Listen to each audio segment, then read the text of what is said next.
ാണ് ഓഫീസെങ്കിൽ നമുക്ക് 20 മിനിറ്റ്സിൽ എത്തിപ്പെടാൻ പറ്റും. ഇൻഫോ പാർക്ക് ആണെങ്കിലും അതേ ടൈമിൽ തന്നെ എത്തിപ്പെടാൻ പറ്റും. ആയിട്ടുള്ള എല്ലാ സ്കൂൾസും നമ്മളുടെ ഈ ഒരു സർക്കിളിലാണ്. അതായത് ഗ്ലോബൽ പബ്ലിക് സ്കൂൾ, പിന്നെ MGM സ്കൂൾ എന്ന് പറഞ്ഞാൽ ഹാർഡ്ലി ഒരു 1.25 കിലോമീറ്ററാണ് മാക്സിമം ഉള്ളത്.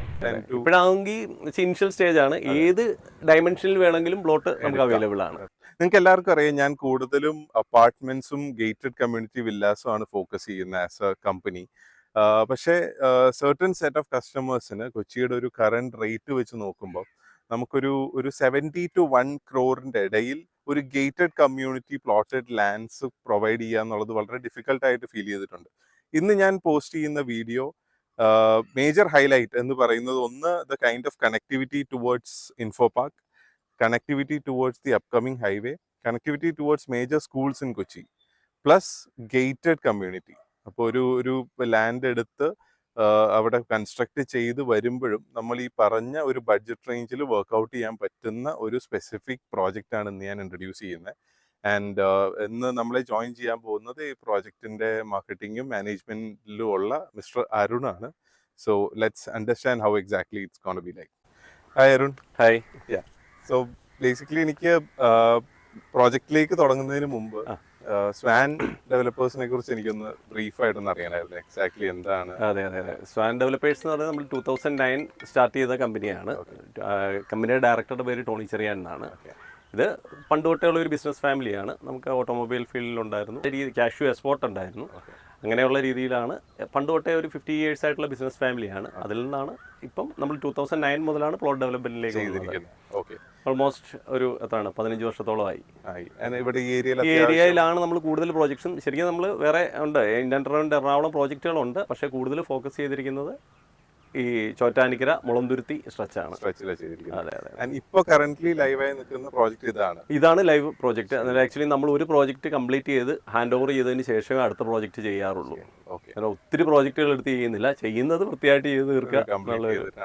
അതെ. ഈ ഒരു പ്രോജക്റ്റിനെ കുറിച്ച് സംസാരിക്കുമ്പോൾ നമ്മൾ വന്നത് ശരിക്കും ഡ്രൈവ് ചെയ്ത് വന്നത് ഫോറമോൾ അധികം ടൈം എടുത്തില്ല ഇവിടെ വരാൻ വേണ്ടി. നമ്മൾ ആ വന്നൊരു വഴി റോഡ് വൈസ് നല്ലൊരു റോഡായിരുന്നു. ആക്സസ് ലൊക്കേഷന്റെ ഒരു ഗുണമെന്ന് പറഞ്ഞു കഴിഞ്ഞാൽ നമ്മൾ വൈറ്റില ജംഗ്ഷൻ, ഇപ്പൊ വൈറ്റിലെന്ന് വന്നുകൊണ്ടാണ് ഞാൻ അത് പറയുന്നത്. വൈറ്റില ജംഗ്ഷനിൽ നിന്നാണെങ്കിലും അതേപോലെ തന്നെ മരട് വഴി വന്നാലും ഏത് റൂട്ടിൽ കൂടെ വന്നു കഴിഞ്ഞാലും ഇങ്ങോട്ട് എത്തിപ്പെടാനായിട്ട് മാക്സിമം ഒരു 20 minutes മതി സിറ്റിക്കകത്തുനിന്ന് വരാൻ വേണ്ടിയിട്ട്, അതായത് വൈറ്റിലേന്ന് വരാൻ വേണ്ടിയിട്ട്. അതേപോലെ തന്നെയാണ് ഇൻഫോ പാർക്കിൽ നിന്നും സീപോർട്ട് എയർപോർട്ട് റോഡിന്റെ ആക്സസിൽ കൂടെ നമുക്ക് ഇങ്ങോട്ട് വരാൻ ഒരു 20 minutes മാക്സിമം എടുക്കത്തുള്ളൂ. പിന്നെ റോഡ് കണ്ടല്ലോ, എല്ലാം നല്ല വളരെ വീതിയുള്ള റോഡുകളാണ്. പിന്നെ നമ്മളുടെ പ്ലോട്ടിലേക്ക് വന്ന റൂട്ട് മനസ്സിലായോ? അതായത് നമ്മളെ ഇവിടെ വൈറ്റിലേന്ന് തിരുവാങ്കുളം ചോറ്റാനിക്കര അമ്പലത്തിന്റെ അവിടുന്ന് ശരിക്കും ഒരു 2 minutes ഡ്രൈവ് അതാണ് വരുന്നത്. ആ റോഡാണെങ്കിൽ നല്ല വീതിയുള്ള റോഡാണ്. അവിടെ നമ്മൾ ഫ്രണ്ടിലേക്ക് വന്ന് ചോറ്റാനിക്കരയിലെ ഒരു പ്രീമിയം റെസിഡൻഷ്യൽ ഏരിയ എന്ന് പറയുന്ന എരുവേലി ജംഗ്ഷനിൽ നിന്ന് ലെഫ്റ്റിലേക്ക് കിടക്കുന്ന ബസ് റൂട്ടാണ്. ആ ബസ് റൂട്ടിലാണ് നമ്മൾ ഇങ്ങോട്ട് എത്തിയത്. അവിടുന്ന് ആ ബസ് റൂട്ടിൽ നിന്ന് കഷ്ടിച്ച് നമുക്കൊരു 200 meter ഉള്ളൂ പ്ലോട്ട് വരെ. പ്ലോട്ടിലേക്കുള്ള ആക്സസ് റോഡ് ആണെങ്കിൽ 7 meter വിട്ടുള്ള ആക്സസ് റോഡാണ്. ഈ പ്രോജക്റ്റിനെ കുറിച്ച് പറയുകയാണെങ്കിൽ എങ്ങനെയാ വരുന്നത്? കാരണം ഇതിലൊരു എനിക്ക് ഇതിന്റെ റോഡ് ആക്സസ് വളരെ എൻറ്റയർലി ഐ തിങ്ക് 6 meter അല്ലേ? 6 meter റോഡ് പ്രോപ്പർ പ്ലോട്ടഡ്. അതെ, എല്ലാം ഗേറ്റഡ് കോളനി ആയിട്ട് തന്നെയാണ് നമ്മൾ ചെയ്തിരിക്കുന്നത്. അതായത് റോഡ്സ് എന്ന് പറഞ്ഞു കഴിഞ്ഞാൽ എല്ലാ പ്രോജക്റ്റും നമ്മളുടെ ഇങ്ങനെ തന്നെയാണ്. എല്ലാ പ്രോജക്ട്സും നമ്മൾ റോഡ് അത്രയും വിഡ്ത്തിലാണ് കൊടുത്തിരിക്കുന്നത്. അതായത് 6 meter വിഡ്ത്താണ് നമ്മളുടെ ഇന്റേണൽ റോഡ്സ് എല്ലാം വരുന്നത് 6 meter വിഡ്ത്താണ്. അതുപോലെ തന്നെ ടോട്ടൽ കോമ്പൗണ്ട് വോൾ കാര്യങ്ങൾ ചെയ്തിട്ടുണ്ട്. ഇനിയും വർക്ക് കംപ്ലീറ്റ് ആയിട്ടുള്ള സെക്യൂരിറ്റി ക്യാബിൻ വരുന്നുണ്ട്. സെക്യൂരിറ്റി ക്യാബിന് പിന്നെ അവിടെ തന്നെ ഒരു ബസ് ബേ കാര്യങ്ങൾ വരുന്നുണ്ട്. പിന്നെ കുട്ടികൾക്ക് കളിക്കാനൊരു പ്ലേ ഏരിയ കാര്യങ്ങളുണ്ട്. പിന്നെ റെയിൻ വാട്ടർ ഹാർവെസ്റ്റിങ്ങിൻ്റെ പ്രൊവിഷൻ കൊടുത്തിട്ടുണ്ട്. അതായത് ഇൻഡിവിജ്വൽ, അതായത് വെള്ളം ചുമ്മാതെ പോകാതിരിക്കാൻ വേണ്ടിയിട്ട് നമ്മൾ റോഡിൽ തന്നെ പല പോർഷനിലായിട്ട് നമ്മൾ സമ്പുകൾ ചെയ്തിട്ടുണ്ട്. വലിയ ടാങ്കുകൾ സമ്പുകൾ ചെയ്തിട്ടുണ്ട്. വെള്ളം ഭൂമിയിൽ തന്നെ താഴുന്ന രീതിയിലാണ് നമ്മൾ ചെയ്തിരിക്കുന്നത്. വെള്ളം നമ്മൾ കയറി വരുന്ന ഭാഗത്ത് കണ്ടതാണ് പഞ്ചായത്ത് കിണർ. അന്നേരം ഏറ്റവും വെള്ളമുള്ളിടത്താണ് പഞ്ചായത്ത് കൊണ്ട് കിണർ വെച്ചിരിക്കുന്നത്. നമ്മുടെ തൊട്ട് ഫ്രണ്ടിലാണ് പഞ്ചായത്ത് കിണർ വരുന്നത്.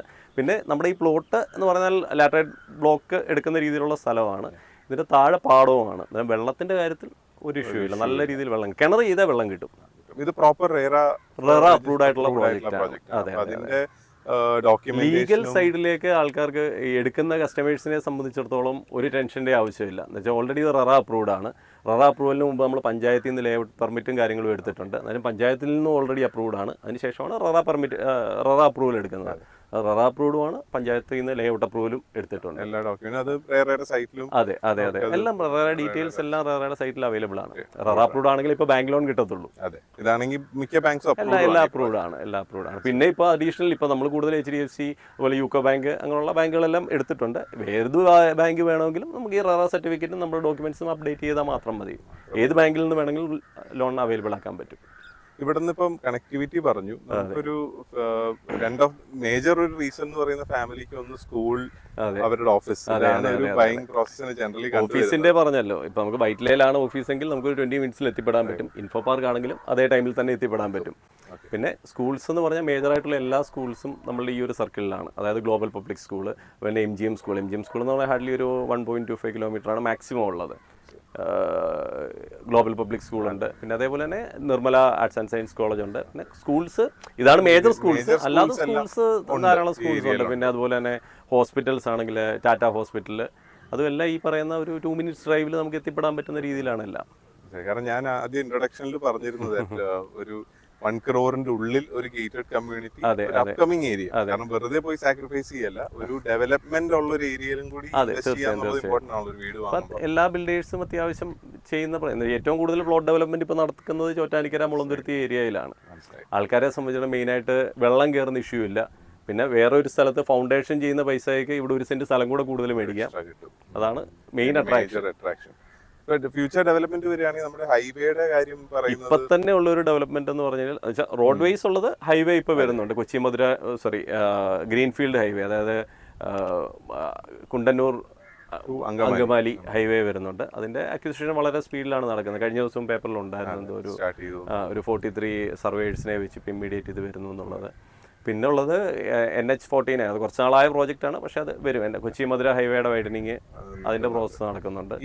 ഈ പറഞ്ഞ അങ്കമാലി അത് എത്ര ദൂരം ഉണ്ടാവും ഈ പ്രോജക്റ്റ് എന്ന് നമുക്കിപ്പോൾ എടുക്കുകയാണെങ്കിൽ? ഇപ്പോൾ ഒരു കൂടി വന്നു കഴിഞ്ഞാൽ തിരുവാണിയൂർ ഭാഗത്തു നിന്നാണ്. അന്നേരം ഒരു വരുമ്പോഴത്തേക്ക് ഒരു 2 കിലോമീറ്റർ കൂട്ടിക്കോ മാക്സിമം. 1.5 കണക്ഷൻ ഹൈവേ പോകുന്നുണ്ട്. അതെ അതെ. പ്രൈസിങ് പറയുകയാണെങ്കിൽ എങ്ങനെയായിരിക്കും? കാരണം നമുക്കൊരു 5.75 മുതൽ മുകളിലേക്കുള്ള പ്ലോട്ട്സ് നമുക്ക് അവൈലബിൾ ആണ്. ഇതിൽ നമ്മൾ എല്ലാ ഫെസിലിറ്റീസും കൊടുക്കുന്നുണ്ട്. ഇപ്പം മുമ്പേ പറഞ്ഞ കൂടാതെ നമ്മൾ സെപ്പറേറ്റ് ട്രാൻസ്ഫോമർ വെച്ചിട്ട് ഇലക്ട്രിസിറ്റി കണക്ഷൻ കൊടുക്കുന്നുണ്ട്. എല്ലാവരുടെയും ഒരു മേജർ ഹെഡേക്ക് എന്ന് പറഞ്ഞാൽ പ്ലോട്ട് ചെയ്തിരുന്ന പ്രോജക്റ്റുകളിൽ എടുത്തു കഴിഞ്ഞാൽ മേജർ ഹെഡേക്ക് എന്ന് പറഞ്ഞാൽ ഈ ഒരാൾ വീട് വെക്കുന്ന ടൈമിൽ ഈ ഇലക്ട്രിസിറ്റി കണക്ഷൻ്റെ ഒക്കെ പ്രശ്നങ്ങളാണ്. ഇതെല്ലാം നമ്മൾ ചെയ്താണ് കൊടുക്കുന്നത്. ഫുള്ളി ലോഡഡായിട്ട് ഫുള്ളി ഫിനിഷ് ചെയ്തിട്ടാണ് കൊടുക്കുന്നത്. ഇപ്പം അതിൽ ട്രാൻസ്ഫോമർ വെച്ചിട്ടുള്ള സെപ്പറേറ്റ് ഇലക്ട്രിസിറ്റി കണക്ഷൻ ഉണ്ട്, എല്ലാം ഇൻക്ലൂഡഡ് ആണ് ഇതിൽ. പിന്നെ പ്ലോട്ടാണെങ്കിലും നമ്മൾ RCC ഫൗണ്ടേഷൻ ചെയ്ത് തന്നെയാണ് കൊടുക്കുന്നത്, സെപ്പറേഷൻ ചെയ്ത് തന്നെയാണ് കൊടുക്കുന്നത്. നിങ്ങൾ ആക്ച്വലി റോഡെല്ലാം ഡെവലപ്പ് ചെയ്ത് പ്ലോട്ട് ചെയ്തിട്ടാണ് സെയിൽസ് സ്റ്റാർട്ട് ചെയ്തത്. അത്യാവശ്യം പോയി തുടങ്ങി, ലാൻഡ് ഏരിയ പോയി തുടങ്ങി. ഇപ്പൊ നമ്മൾ മാർക്കറ്റ് ചെയ്ത് പോയതല്ല, പലരും ഡെവലപ്മെന്റ് കണ്ടു വന്നെടുത്തേക്കുന്ന ആൾക്കാരാണ്. പിന്നെ ചിലർക്കൊക്കെ എന്താണ് റെറ അപ്രൂവൽ ഇല്ലാതെ വേറെ പ്രോജക്റ്റിൽ ഇൻവെസ്റ്റ് ചെയ്തിട്ട് ലോൺ കിട്ടാതെ വന്നെടുത്ത ആൾക്കാരും ഉണ്ട്. അങ്ങനെയുള്ള ജസ്റ്റ് സെയിൽ സ്റ്റാർട്ട് ചെയ്തിട്ടുള്ളൂ. സ്റ്റാർട്ടിംഗ് പ്രോസസ് ഇപ്പൊ ഇതിന്റെ എങ്ങനെയാണ് ബുക്കിംഗ് ഫോർമാലിറ്റീസ് എങ്ങനെയായിരിക്കും? നമ്മളിപ്പോ ഒരാൾക്ക് വന്ന് കാണുകയോ ചെയ്താൽ 2 പ്രൊവിഷൻ ഉള്ളത്, ഒന്ന് നമുക്ക് വെർച്വലി പുറത്തുള്ള NRI ആയിട്ടവർക്ക് വെർച്വലി ഒരു ടൂർ ചെയ്യാം. പേഴ്സണലി വിസിറ്റ് ചെയ്യണമെങ്കിൽ നമുക്ക് അതിന്റെ അറേഞ്ച് ചെയ്യാം. എന്തായിരിക്കും ബുക്കിംഗ് പ്രോസസ് ജനറലി? നമ്മൾ ലാൻഡ് രജിസ്ട്രേഷന്റെ ഓൾറെഡി എന്താണ് പറയുന്നത്, ബാങ്ക് ലോണിന്റെ പ്രോസസും കാര്യങ്ങളും എല്ലാം നമ്മൾ തന്നെ ചെയ്തു കൊടുക്കും. അതുപോലെ ബുക്കിംഗ് എമൗണ്ട് എന്ന് പറഞ്ഞാൽ 2 lakhs വെച്ചിട്ടാണ് ബുക്കിംഗ് എമൗണ്ട് നമ്മൾ മേടിക്കുന്നത്. 2 lakhs ബുക്കിംഗ് എമൗണ്ട് തരിക. പിന്നെ ബാക്കി പേയ്മെന്റുകൾ മൊത്തം on the time of registration. വേറെ അഡ്വാൻസ് പേയ്മെന്റോ വേറെ ഇടയ്ക്കുള്ള പേയ്മെന്റുകളോ ഒന്നുമില്ല. ലോൺ എല്ലാം റെഡിയായി രജിസ്ട്രേഷൻ എന്നാണോ അന്ന് ബാക്കി പേയ്മെന്റുകൾ. അങ്ങനെയാണ്. ആൻഡ് സ്ഥലം വാങ്ങിച്ചു കഴിഞ്ഞ് ഒരു വീട് വെക്കാൻ ആഗ്രഹിക്കുന്ന ആൾക്കാർക്ക് നമുക്ക് ആർക്കിടെക്ചറൽ സപ്പോർട്ടും ചെയ്യാം. നമ്മൾ ചെയ്ത് കൊടുക്കണമെങ്കിൽ നമ്മൾ ചെയ്യും, അല്ല നിങ്ങൾക്ക് സ്വന്തമായിട്ട് ചെയ്യണമെങ്കിൽ ചെയ്യാം. പിന്നെ ലേഔട്ട് പെർമിറ്റ് ഓൾറെഡി പഞ്ചായത്തിൽ നിന്നുള്ളതുകൊണ്ട് ഈ ബിൽഡിംഗ് പെർമിറ്റോ കാര്യങ്ങൾക്ക് ഇവർക്ക് ബുദ്ധിമുട്ടുകളൊന്നുമില്ല. ജസ്റ്റ് അവരുടെ പ്ലാൻ സബ്മിറ്റ് ചെയ്താൽ മാത്രമാണ്. പക്ഷേ മിക്ക പ്രോജക്റ്റിലും സ്വന്തമായിട്ടും അത് നമ്മൾ ചെയ്യുന്നുണ്ട്. കസ്റ്റമൈസ്ഡ് ഓപ്ഷനാണ് ഇപ്പോൾ ആൾക്കാർ കൂടുതലും പ്രിഫർ ചെയ്യുന്നത്. ആർക്കും ഈ ഒരു ഐഡന്റിക്കൽ ആയിട്ടുള്ള വില്ലാസ് ഇപ്പം അത്ര താല്പര്യം പോരാ. എല്ലാവരും കൂടുതലും ഈ ഒരു രീതിയിലേക്ക് കസ്റ്റമൈസ്ഡ് ഓപ്ഷൻ എന്നുള്ള രീതിയിലേക്കാണ് എല്ലാവരും പോകുന്നത്. കാരണം ഈ ഒരു പ്രൈസ് റേഞ്ചിൽ എനിക്ക് തോന്നുന്നു ഒരു വീട് വെക്കാൻ ആഗ്രഹിക്കുന്നവർക്ക് മിനിമം ഒരു 10 cents വെച്ചിട്ട് എടുക്കാം ഇപ്പോഴത്തെ സ്റ്റേജിൽ. പോകുന്നതിന് മുമ്പ് ഇപ്പോഴാണെങ്കിൽ ഇനിഷ്യൽ സ്റ്റേജ് ആണ്. ഏത് ഡയമെൻഷനിൽ വേണമെങ്കിലും പ്ലോട്ട് നമുക്ക് അവൈലബിൾ ആണ്, പോസിബിൾ ആണ്. സോ ഇപ്പം ഇതുപോലെ ഞാനിപ്പോൾ നേരത്തെ ഡിസ്കസ് ചെയ്ത് ഇപ്പോൾ ഡിസ്കസ് ചെയ്തിട്ടുള്ള റിക്വയർമെൻ്റ് ആയിട്ട് മാച്ച് ചെയ്തവർക്ക് ഈ നമ്പറിൽ ഡെഫിനറ്റ് ആയിട്ട് കോൺടാക്ട് ചെയ്യാം. നമുക്ക് ഫുൾ ഇതിൻ്റെ ഡീറ്റെയിൽസും പേഴ്സണൽ ആയിട്ടുള്ള ഇൻട്രാക്ഷൻസും നമുക്ക് ഇതിൽ അറേഞ്ച് ചെയ്യാം. അപ്പോൾ താങ്ക് യു സോ മച്ച്.